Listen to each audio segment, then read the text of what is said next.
The night of kindness.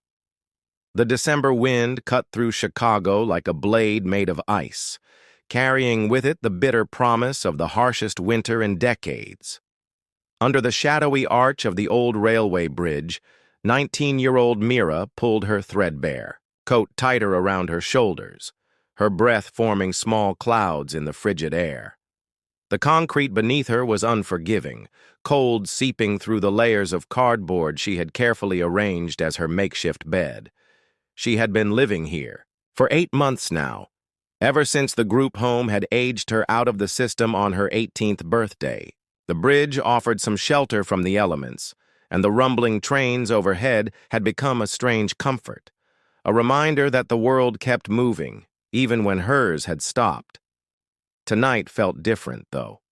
Colder. More desperate. Mira clutched the faded blue blanket that had been her constant companion, a relic from her childhood that somehow still held traces of warmth and hope. It was wool, or had been once, now more holes than fabric. But it was hers, the only thing in this world that truly belonged to her. As she settled against the concrete pillar, preparing for another sleepless night of shivering, a sound caught her attention. Crying. Not the usual sounds of the city. Car horns, distant sirens, the occasional drunk stumbling home, but the heartbreaking sob of a child. Mira peered out from her shelter and spotted them at the bus stop across the street. A woman in her 30s sat hunched on the metal bench, her arms wrapped around a boy who couldn't have been more than 6 years old. Even from a distance, Mira could see them both trembling, the woman's thin jacket clearly inadequate against the brutal cold. The child's cries echoed off the empty buildings, each sob cutting through Mira like a physical pain. She watched for several minutes, hoping someone else would help, that a bus would come, that somehow their situation would resolve itself. But the street remained empty except for the occasional car speeding past, its occupants warm and oblivious to the suffering just feet away. The boy's cries grew weaker, more desperate, and Mira felt something shift inside her chest. She knew that sound, the hollow ache of helplessness, the bone-deep cold that makes you feel like you might never be warm again. She had made that same sound herself, on countless nights when she was younger, when the foster homes were full and the shelters were closed. Without allowing herself to think about what she was doing, Mira stood up. Her legs were stiff from the cold, and she stumbled slightly as she made her way across the empty street. Each step felt monumental, not because of the distance, but because of what she was about to give up. The woman looked up as Mira approached, fear flashing in her eyes. In this part of the city, strangers rarely brought good news, but there was something in Mira's face, a gentleness that couldn't be faked, that made the woman's defensive posture soften slightly. "Please," Mira said quietly, her voice barely audible over the wind. She unwrapped the blanket from around her shoulders, feeling the cold immediately bite into her skin through her thin coat. "Take this." The woman stared at her in shock. We can't. You need it." But Mira was already wrapping the blanket around the little boy, tucking it carefully under his chin. His crying began to subside as warmth enveloped him, his small body relaxing for the first time in hours. The relief on his face was immediate and profound.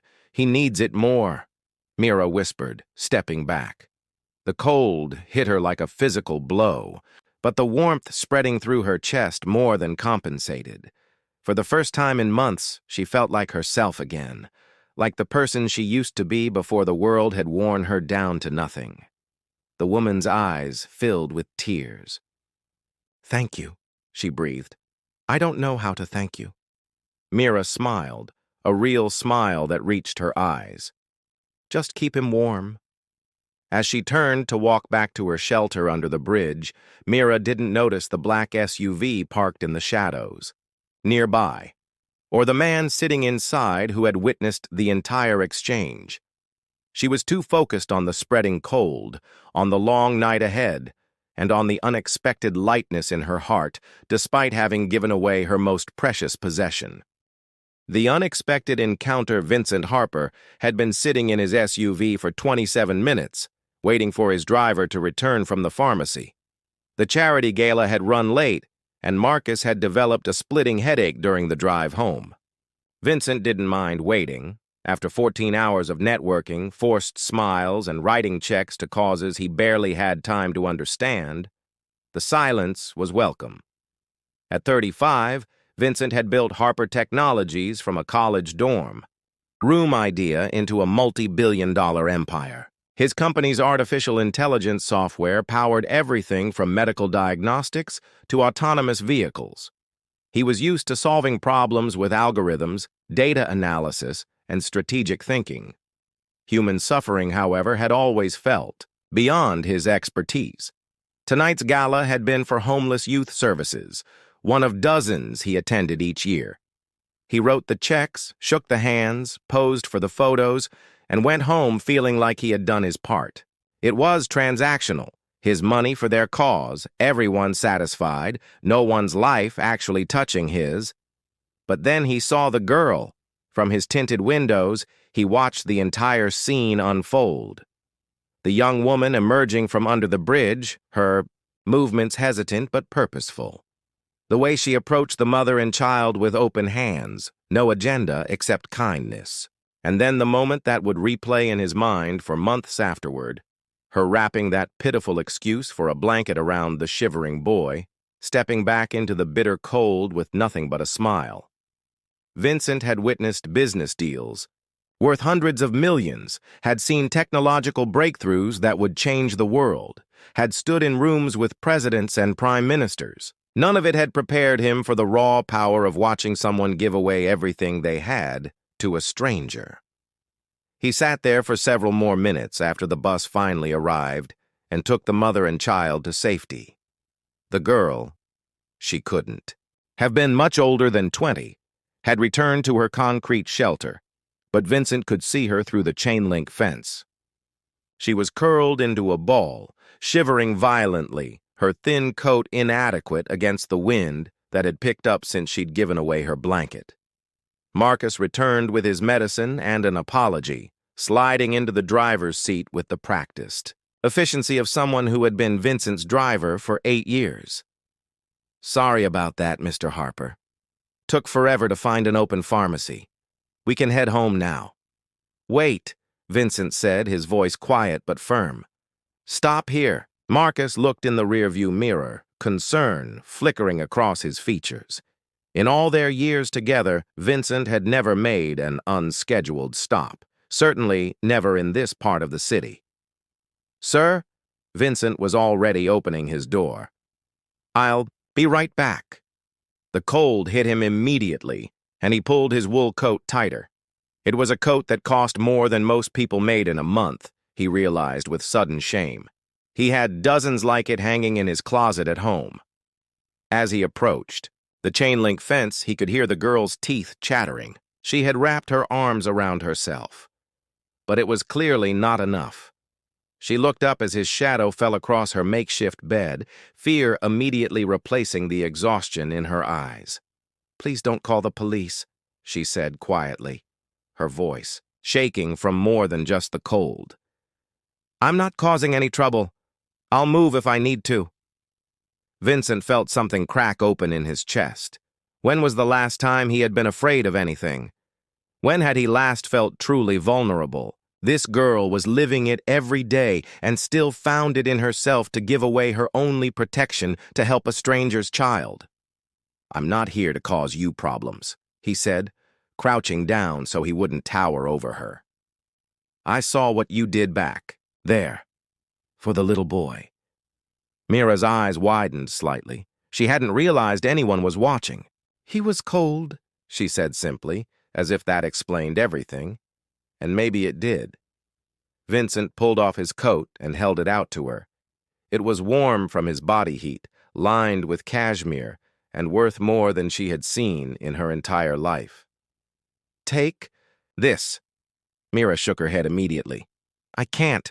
That's too nice." I'd ruin it. I have others, Vincent said. It was true, but somehow felt inadequate. Please. She stared at the coat, then at his face, trying to understand the angle, the trap, the price she would have to pay.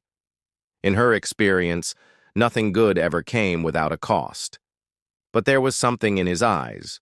Not pity, exactly, but recognition. As if he saw her as a person rather than a problem to be solved or a nuisance to be removed. Slowly, she took the coat. It was impossibly soft and still warm. She pulled it around her shoulders and immediately felt the shivering begin to subside. "Thank you," she whispered. Vincent stood up, then hesitated. Everything he had been taught about charity, about helping people, told him to walk away now. Write a check to a shelter, maybe. Let the professionals handle it. But he kept thinking. About that moment when she had wrapped her blanket around the child, the way she had stepped back with absolutely nothing but somehow looked more complete than anyone he had ever met. "What's your name?" he asked. "Mira. I'm Vincent." He paused, knowing that what he was about to say would change both their lives. "Come with me." The words hung in the air between them, impossible and inevitable all at once. Mira stared at him, and Vincent could see the war playing out across her face.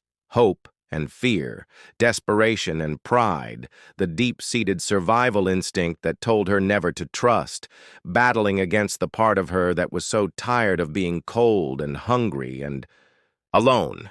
I can't, she started, then stopped. Why? It was a fair question, and Vincent realized he didn't have a complete answer.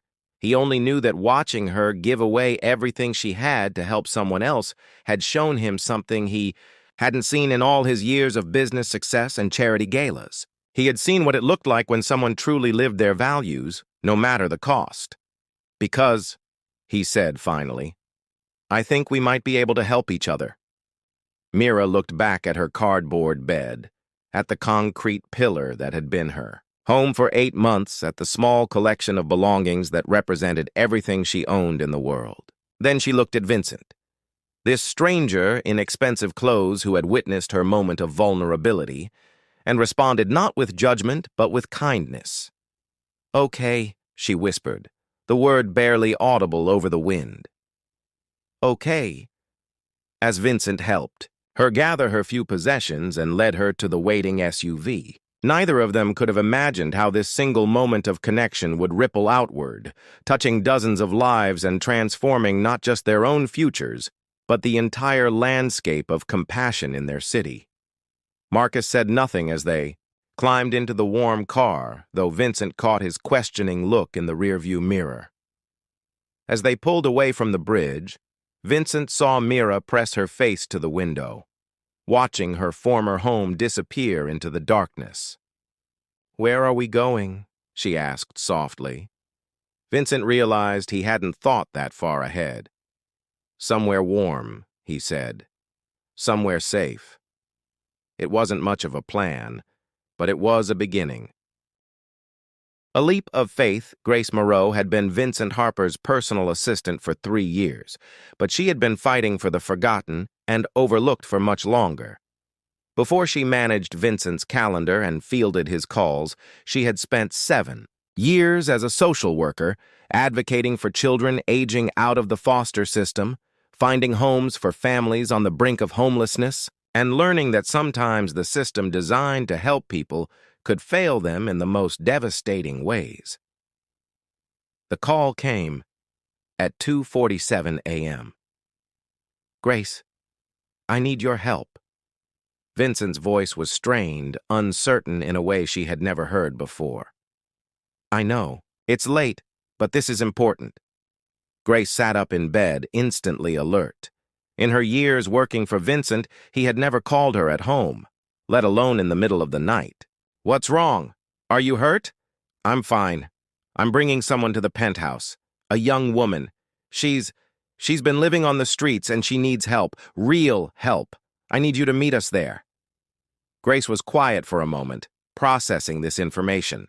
Vincent Harper, the man who solved problems with spreadsheets and algorithms, was bringing a homeless stranger to his million-dollar penthouse in the middle of the night. It was so completely out of character that she wondered briefly if he was having some kind of breakdown. "Vincent," she said carefully, "what happened tonight?" She heard him take a deep breath. "I saw something that changed how I think about everything. This girl, Mira, she gave away her only blanket to help a child she'd never met. Gave it away without hesitation, knowing she'd freeze without it. And I realized that I've been writing checks and attending galas and thinking I was making a difference, but I've never actually sacrificed anything. Not really." Grace felt something shift in her understanding of her employer. "I'll be there in an hour." "Thank you." And Grace? She's going to be scared. She's been living under a bridge for months. She needs gentleness. Grace was already pulling on clothes. "I understand." By the time Grace arrived at the penthouse, Vincent was pacing the living room like a caged animal. The space was immaculate, as always. Floor-to-ceiling windows overlooking the Chicago skyline, minimalist furniture that cost more than most cars, artwork that belonged in museums.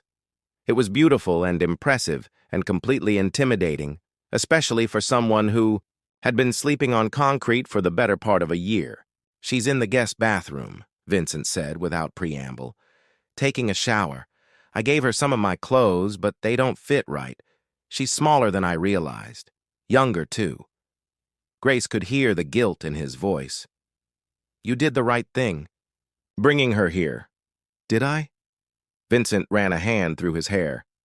"I don't know anything about helping people. Not really. I know how to write checks, how to fund programs, but I don't know how to actually connect." Before Grace could respond, they heard the bathroom door open.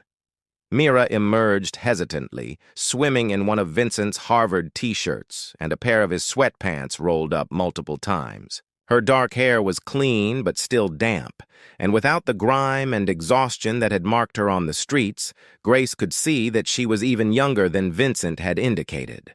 19, maybe 20 at most, but it was her eyes that caught Grace's attention. They held the particular wariness of someone who had learned not to trust kindness, who had been disappointed by too many promises that turned out to be lies. Grace recognized it because she had seen it in her own mirror years ago, before she had learned to build a life worth living. "Mira," Vincent said, his voice gentle. "This is Grace. She works with me, but she used to be a social worker. She understands situations like yours." Mira nodded politely but remained by the doorway, ready to run if needed. "Thank you for the shower," she said quietly. "And the clothes." Grace smiled, keeping her movements slow and non-threatening. "You must be exhausted. When did you last have a real meal?" "Yesterday morning," Mira answered honestly. "There's a church that does breakfast on Sundays. It was Monday night, or rather Tuesday morning now." Grace felt her heart clench but kept her expression neutral. Showing pity would only make Mira more uncomfortable. "Are you hungry now?" Grace asked. "I could make something." Mira's stomach answered before she could, growling audibly in the quiet penthouse. She flushed with embarrassment. "I don't want to be any trouble." "No trouble at all," Grace said, already moving toward the kitchen. "Vincent, why don't you show her the guest room while I cook?" As Grace prepared scrambled eggs and toast, simple, warm food that wouldn't overwhelm a system unused to regular meals, she listened to Vincent's awkward attempts at conversation with Mira. He was trying, but his natural inclination toward business speak made him sound like he was conducting an interview rather than offering comfort. When Grace called them back to the kitchen, she found Mira perched on the edge of a chair as if ready to bolt at any moment. Vincent sat across from her, looking more uncertain than Grace had ever seen him. "So," Grace said, setting a plate in front of Mira and sitting down herself. "Tell me about yourself. What did you do before you were on the streets?" Mira took a small bite of eggs, then another larger one as her body reminded her how hungry she was. I was in foster care until I aged out last year. I had a job at a diner for a while, and I was taking online classes trying to get my associate's degree. What happened? Grace asked gently. Mira's face clouded. The diner closed. Couldn't make rent after that. Foster family I was staying with said I couldn't stay once I turned 18. They needed the room for younger kids who brought in state money. She shrugged, trying to appear casual about a story that had clearly devastated her. Happens to a lot of us. Grace nodded. She knew the statistics. Roughly 20,000 young people aged out of foster care each year, and within 2 years, about 20% of them would be homeless. What were you studying? For the first time, Mira's face lit up slightly. Computer programming. I was good at it, actually, really good. I could see patterns in code that other people missed, fix problems that stumped my instructors. She paused, her enthusiasm dimming. Not much use when you don't have a computer or internet access. Vincent and Grace exchanged glances. Grace could see the wheels turning in Vincent's mind. Here was a problem he understood, a skill set he could appreciate. What kind of programming? Vincent asked, leaning forward. Mira looked surprised by his interest. Started with basic web development, but I was getting into data analysis, machine learning concepts. I know it sounds crazy given where I've been living, but I love finding the logic in complex systems. Vincent was quiet for a long moment, then he said, "Tomorrow, I want you to meet my technical team." "Vincent," Grace said carefully, "maybe we should focus on immediate needs first. Housing, health care, getting her back into a stable situation." But Mira was staring at Vincent with something that looked like hope for the first time since Grace had met her. "You really think...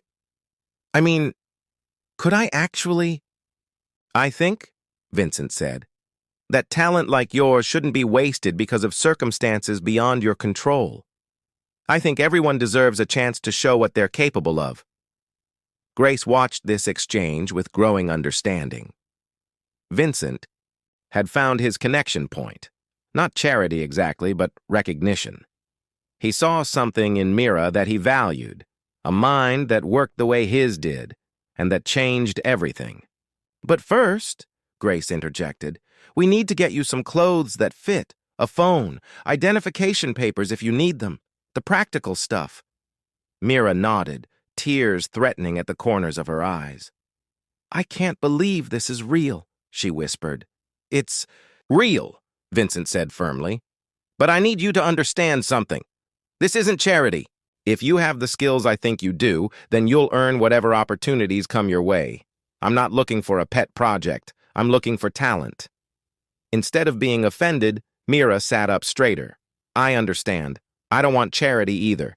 I want to earn my way." Grace smiled. In that moment, she could see the trajectory of both their futures shifting. Vincent would learn what it meant to truly invest in a person rather than just a cause, and Mira would discover that her circumstances hadn't defined her potential. "All right then," Grace said, standing up. "Let's start planning." Over the next hour, they outlined immediate steps: temporary housing arrangements, a clothing allowance, enrollment in healthcare programs, and most importantly, a skills assessment with Vincent's technology team. It wasn't a complete solution. Nothing ever was. But it was a real beginning. As the sky began to lighten outside the floor-to-ceiling windows, Mira curled up on the guest room bed for the first time in months without wondering if she would be safe, if she would be warm, if she would survive until morning. Grace and Vincent sat in the living room, both lost in their own thoughts. "Thank you," Vincent said finally, "for coming, for knowing what to do." "You did the hard part," Grace replied. "You saw her as a person worth saving. Everything else is just logistics." But even as she said it, Grace knew it was more complicated than that. They had given Mira a chance, but chances were fragile things. The real work, the transformation from survival mode to building a life, would take time, patience, and the kind of sustained commitment that couldn't be solved with a single night of kindness. Still, as Grace watched the sun rise over the city, she felt something she hadn't experienced in years. The hidden past. Thomas Chen had been a private investigator for 15 years, but he had never received a case quite like this one. Most of his clients wanted him to find evidence of cheating spouses or background checks on potential business partners. Vincent Harper wanted him to help a homeless girl rebuild her identity. "I need you to find everything," Vincent had told him during their meeting. "Birth records, school transcripts, medical history, foster care documentation. Mira doesn't even have a driver's license. She needs to exist on paper again before she can build a real future." 3 weeks into his investigation, Thomas had assembled a picture of Mira Calderon that was both heartbreaking and remarkable. Born in Chicago to Maria Calderon, a single mother who worked 2 jobs to keep them afloat. Excellent grades through elementary school, consistently placing in the top percentile for standardized tests. A particular gift for mathematics and logical reasoning that had caught her teacher's attention early. Then, when Mira was 12, everything changed. Thomas sat in his cluttered office, surrounded by case files and manila folders, piecing together the story from hospital records, police reports, and social services documentation. Maria Calderon had been killed in a car accident, hit by a drunk driver on her way home from her night shift at a hotel. Mira had no other family, no support system, nothing but the clothes she was wearing when the social worker came to collect her. The foster care records painted a depressing but familiar picture. Good families overwhelmed by the system, bad families exploiting it, and a bright, traumatized girl shuffled between homes that never quite became home. Despite everything, Mira had maintained her grades, even accelerated in mathematics and computer-related courses whenever they were available. But it was what Thomas found in week 4 that changed everything. He was following up on Mira's academic records, trying to piece together her educational timeline when he came across a discrepancy. According to the records from her final foster placement, Mira had been awarded a full scholarship to Northwestern University's computer science program. Full tuition, room and board, even a stipend for living expenses. The scholarship was supposed to have been funded by something called the Calderon Education Initiative. Thomas stared at the document for several minutes before the implications hit him. Then he started making phone calls. 2 days later, he was sitting across from Vincent and Grace in Vincent's office, a thick file folder between them on the polished conference table. "Tell me you have good news," Vincent said. He had been following Thomas's progress closely, partly because he wanted to help Mira, but increasingly because her story had begun to consume him. How many other talented kids were falling through cracks this wide? "I have complicated news," Thomas replied, opening the folder. "The good news is that Mira is exactly who she says she is, and her academic credentials are even more impressive than she indicated. She was valedictorian of her high school class despite moving between foster homes, and her SAT scores were in the 99th percentile." Grace leaned forward. "And the complicated news?" Thomas pulled out a legal document.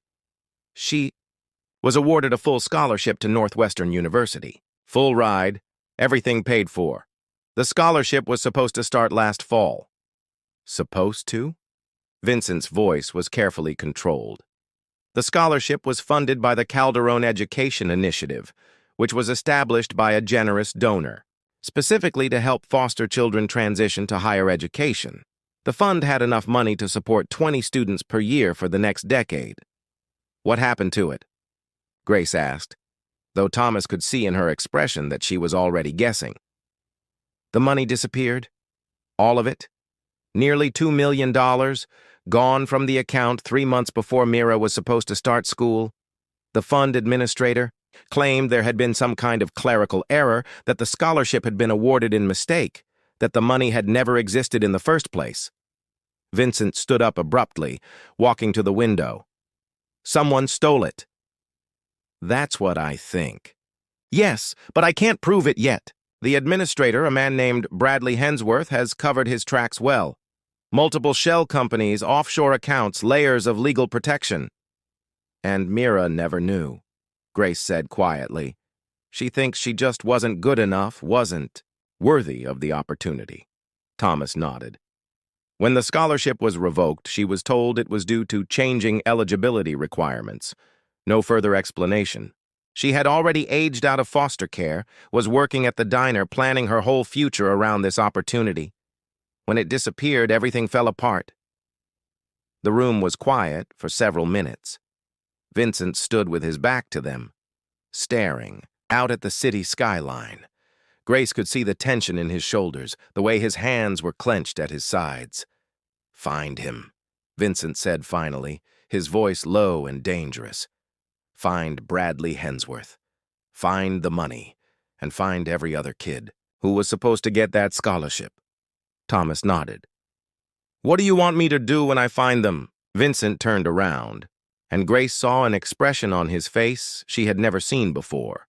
It wasn't anger exactly, though anger was part of it. It was something deeper, a recognition of systemic injustice that he finally understood in personal terms.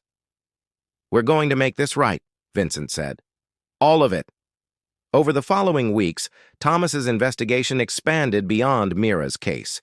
He discovered that the Calderon Education Initiative had been just one of several scholarship funds that had mysteriously lost their funding in recent years. Dozens of talented young people, primarily foster children and homeless youth, had seen their futures disappear due to what appeared to be a coordinated effort to steal money intended for the most vulnerable students.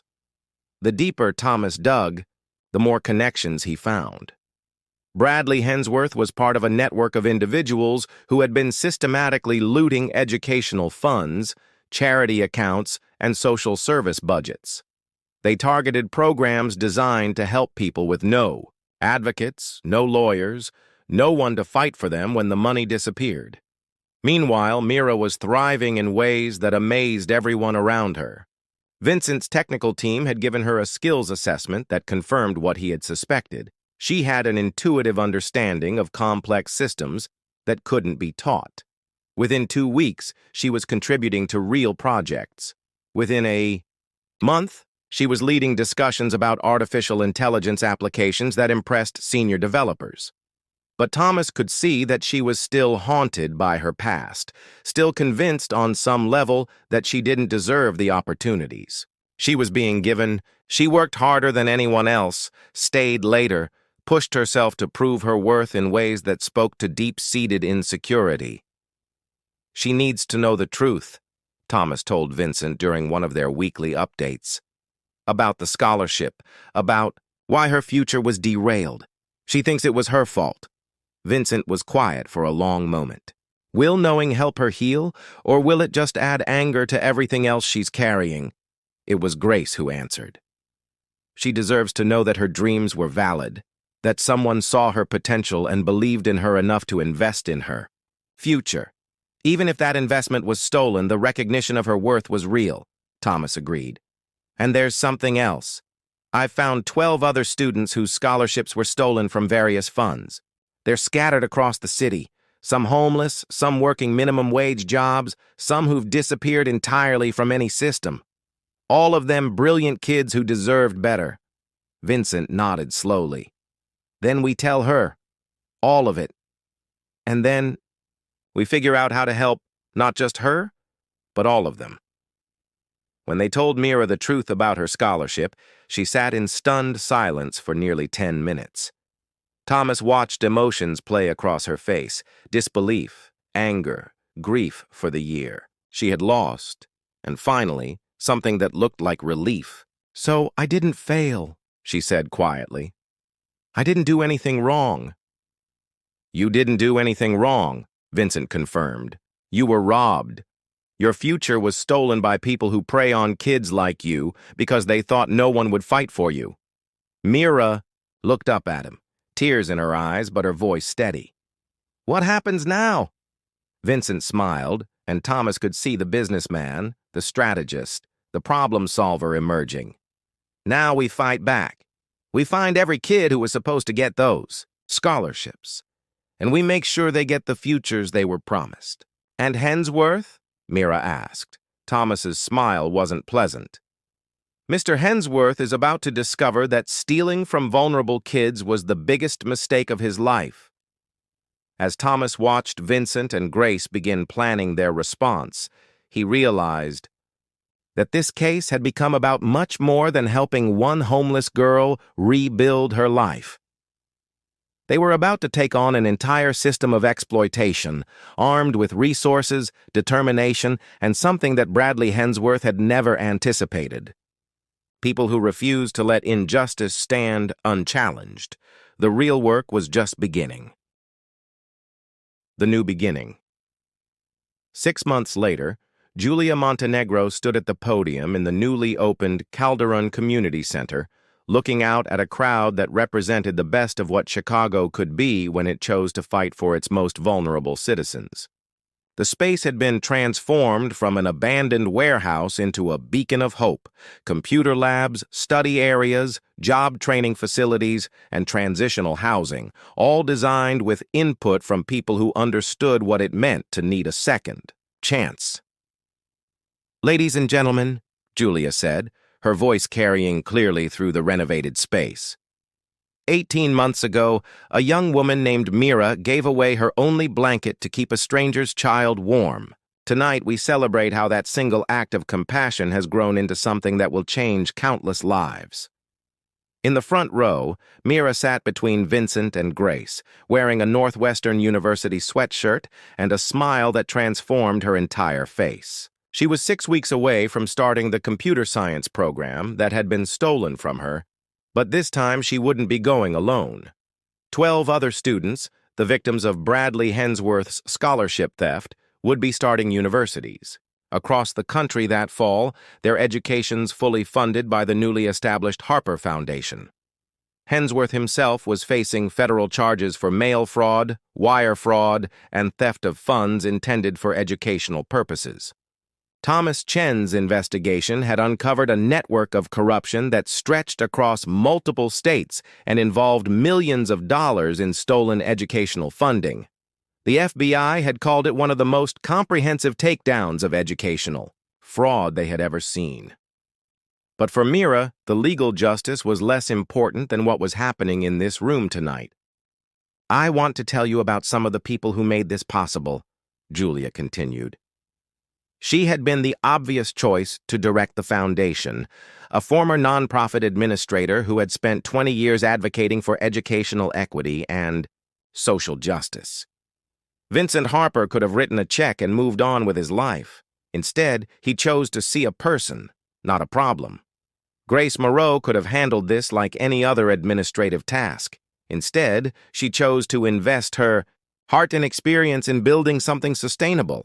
The audience applauded, but Julia wasn't finished, and Thomas Chen could have just filed his report and closed his case. Instead, he chose to dig deeper, to find the truth, and to ensure that justice reached every corner of this story. Mira stood up, her hands shaking slightly as she walked to the podium.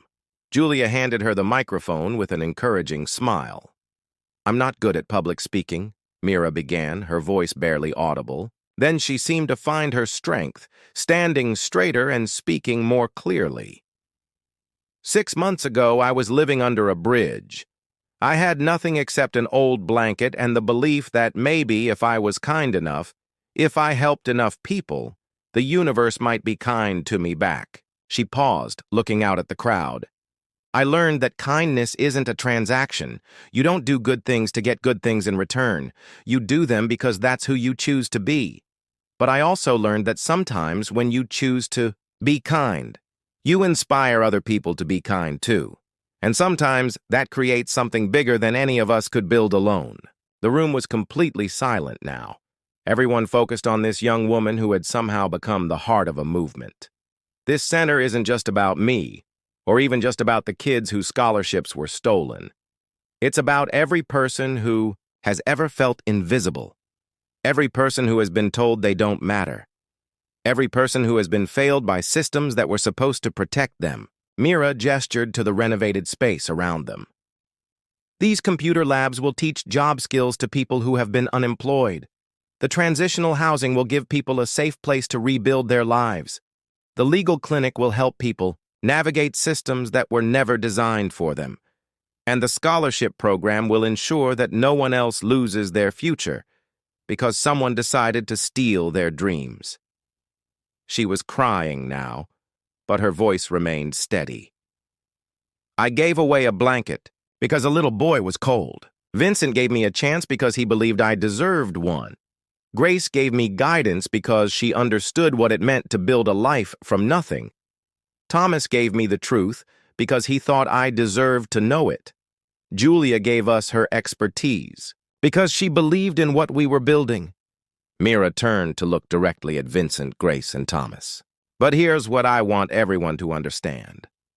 None of us gave away anything we couldn't spare. Vincent didn't miss the money he donated. Grace had the skills to spare. Thomas had the time to investigate. I had a blanket I could share. The crowd was hanging on her every word now. The miracle isn't that we gave things away. The miracle is that when we chose to see each other as human beings worth caring about, we discovered that we all had more to give than we realized. We discovered that kindness multiplies, that investment in other people pays dividends you never expected, that solving one person's problem teaches you how to solve problems for everyone. She paused, wiping away tears. This center will help thousands of people over the years. The scholarship program will send hundreds of kids to college. The legal clinic will fight injustice in case after case. But the most important thing we've built isn't a building or a program.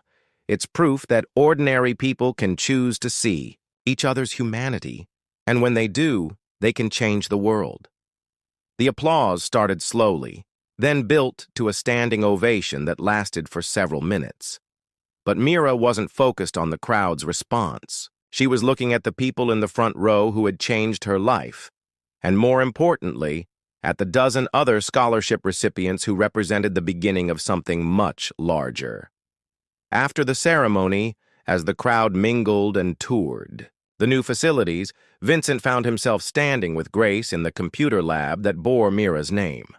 Through the windows, they could see her showing a group of homeless youth how to navigate the job training software she had helped design. "Do you think she knows?" Grace asked. "How much she's changed all of us." Vincent watched Mira patiently explain a coding concept to a teenager who reminded him painfully of how she had looked 6 months ago, all sharp angles and defensive posture, afraid to hope for anything. "I think she knows exactly what she's done," Vincent replied, "and I think she's just getting started." Outside, Chicago's winter was settling over the city once again. But inside the Calderon Community Center, the lights stayed on late into the night, as people who had been forgotten by society learned new skills, planned new futures, and discovered that they were part of a community that refused to let anyone fall through the cracks alone. The blanket Mira had given away on that cold December night had been threadbare and full of holes. The warmth it provided had been temporary, lasting only until the bus arrived to take that mother and child to safety. But the warmth that act of kindness had generated, the human connections, the institutional changes, the transformed lives, that warmth would last for generations. And on the coldest nights, when new people arrived at the center with nothing but the clothes on their backs and the hope that someone might care enough to help, they would find that Mira's blanket had somehow grown large enough to cover them all. The deep satisfaction of being part of something that might actually change a life forever.